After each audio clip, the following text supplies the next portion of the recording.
A world full of scraped knees, thirst, and blackened walls in a school that had no water. Hello, friends. You're listening to The School Principal, Part 5, written by Jalal Al-e Ahmad. I was thrown into the work from the very first week.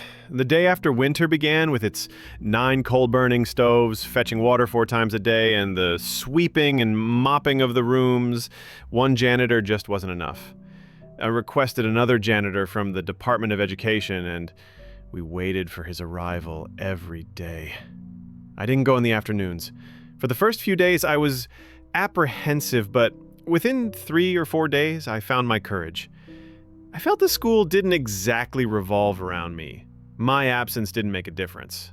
Furthermore, I knew most classes had sports in the afternoon. The first grade was a single continuous class, and I had no worries about those little rascals. There was a volleyball net at the school, which was safe, and the desert land around the school had no coming or going traffic. Although it was uneven and full of rainwater gullies, it was, after all, larger than the schoolyard. The teachers also went, 2 of them taking turns every afternoon. They'd worked it out amongst themselves. And there was no fear of the children being overburdened by science and culture. If any such danger existed, it was in the mornings when I was also at school.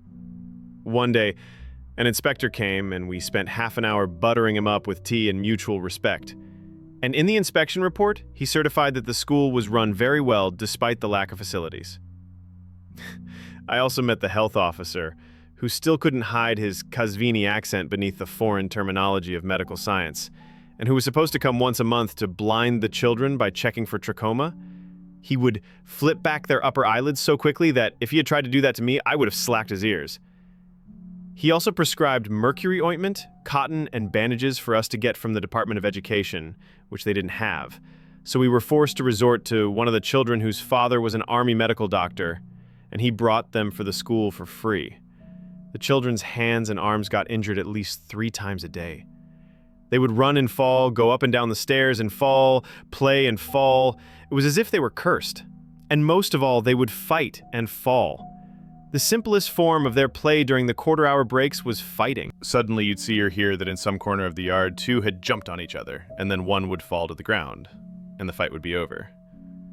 That is, if the cry of the supervisor or the passing of a teacher hadn't already ended the fight. I thought, perhaps the reason for all this falling was that most of them didn't have proper shoes. Those who did were mama's boys and didn't know how to run or even walk properly. The result was that 2 or 3 times a day, someone would get a scraped limb or a wounded head or face, and the floor of the office was permanently stained with blotches of red mercury ointment. They would come themselves, pick up the medicine which was within their reach, smear it on their wound or injury, and leave. Usually the older ones helped the younger ones. Sometimes the janitor or the supervisor. I myself bandaged a wound once. The boy with very small hands and a cat-like face. His ankle. I had also pulled the school's electricity and telephone file from the school's very modest archives and read it. If you pushed a little, the school's electricity and telephone would be fixed within the next 2 or 3 years.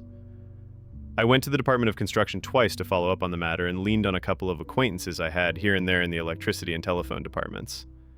At first, they thought I was trying to get my own personal work done under the school's name, so I was forced to drop it.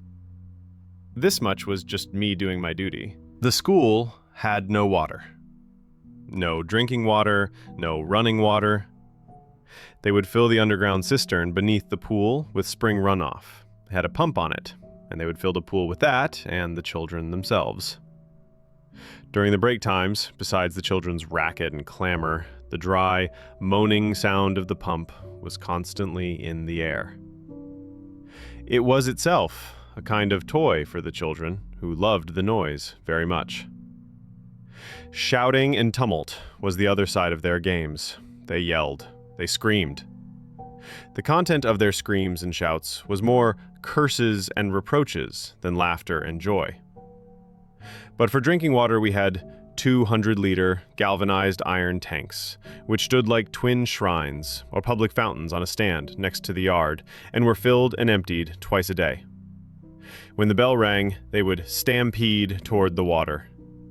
What a thirst they had, 100 times greater than their thirst for science and culture. And we brought this water from the same garden whose row of pine trees cast a long, dark stain against the sky. Of course, the janitor brought it. It was clean water, from the source of the Qanat. I had checked it myself. And whenever you wanted the janitor, he wasn't there. And his wife would run over to say, "So-and-so has gone to fetch water," with a large bucket and a watering can that was hole-ridden and half-empty by the time it reached the school. I paid for the repair of both the watering can and the pump out of my own pocket. You couldn't let the children die of thirst waiting for the school's budget to be approved or tolerate the pump's constant moaning. One day the school's owner came, a dignified, imposing old man who thought he had come to check up on his tenant. With his immediate anger, he hadn't even entered the gate before he started shouting and cursing the janitor and the Department of Education, asking why the children had blackened the school wall with coal, and it was from this bluster of his that I recognized him. We exchanged pleasantries for a while and rummaged through the sack of names in our memories, searching for mutual friends. It wasn't easy. He was twice my age. But finally, we found some common ground, and then we were comfortable and knew what to talk about. Then came his recommendations about the toilet's corrugated iron roof that would leak, its septic tank that was surely full, the cistern that had silted up, and the water pipes that mustn't freeze and burst the next winter. And the nonsense about how the Department of Education had duped him, and if he were in Europe, they would have made him a member of the Academy for his generosity, and that kind of rubbish and boasting. We gave him tea, he met the teachers, I made promises, and then he left.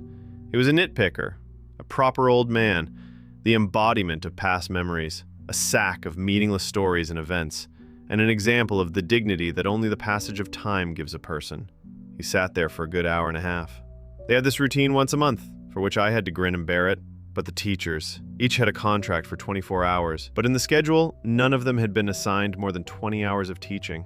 Before I came, the supervisor had managed this himself. Little by little, as we got to know each other, we agreed to request another teacher from the Department of Education and give each of them 18 hours of lessons, on the condition that the school wouldn't close any afternoon. Even the one who attended university could manage with 18 hours of lessons a week. And the most difficult task was this, which was solved with a bit of paternalistic diplomacy. And I requested another teacher from the Department of Education. The next part of this story will be uploaded tomorrow. What you will hear in the next episode: a new janitor, a big secret, and a decision that jeopardized the future of a school. Looking for entertainment? On this channel, we share Iranian poems, stories, and podcasts in different languages for you. If you are interested in Iranian literature, culture, and tales, this is the best place for you.